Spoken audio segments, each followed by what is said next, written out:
భానుమతి బాబుని బెడ్లో పడుకోబెట్టి డబ్బా పాలు పడుతూ ఉంటుంది. బాబు ఆ పాలు తాగనన్నట్టు నెట్టేస్తూ ఏడుస్తూ ఉంటాడు. బాబు కోసం వెతుకుతున్న అహల్య పరుగున డోర్ దగ్గరికి వచ్చి అక్కడ బాబుకి డబ్బా పాలు పడుతున్న భానుమతిని చూస్తూ కోపంతో ఊగిపోతూ దగ్గరికి వెళ్ళి తన చేతిలో ఉన్న పాల డబ్బాని విసిరేసి బాబుని చేతుల్లోకి తీసుకుంటుంది. దాంతో కోపంతో ఊగిపోతున్న భానుమతి, ఏంటే నా మునిమనవన్నే లాక్కుంటావా నా దగ్గర నుండి అని అంటూ ఉండగా, వీడు నా కొడుకండి, నాకు చెప్పకుండా ఇలా తీసుకురావడం ఏంటి అని అహల్య కూడా ఉగ్ర రూపం దాల్చి భానుమతిని నిలదీస్తూ ఉంటుంది. అర్జున్ ప్రసాద్, సుభద్ర, గౌతమ్ అందరూ ఆ రూమ్లోకి చేరతారు.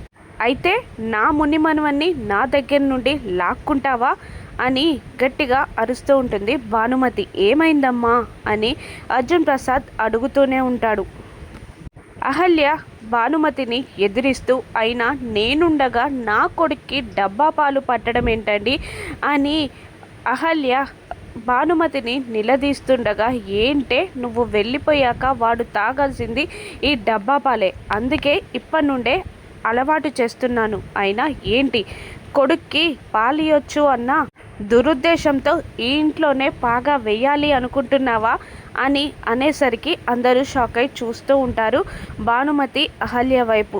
భానుమతి కోపంగా చూస్తున్నా పట్టించుకోకుండా బాబుని ఎత్తుకొని జో కొడుతూ ఏడుస్తూ ఉంటుంది అహల్య.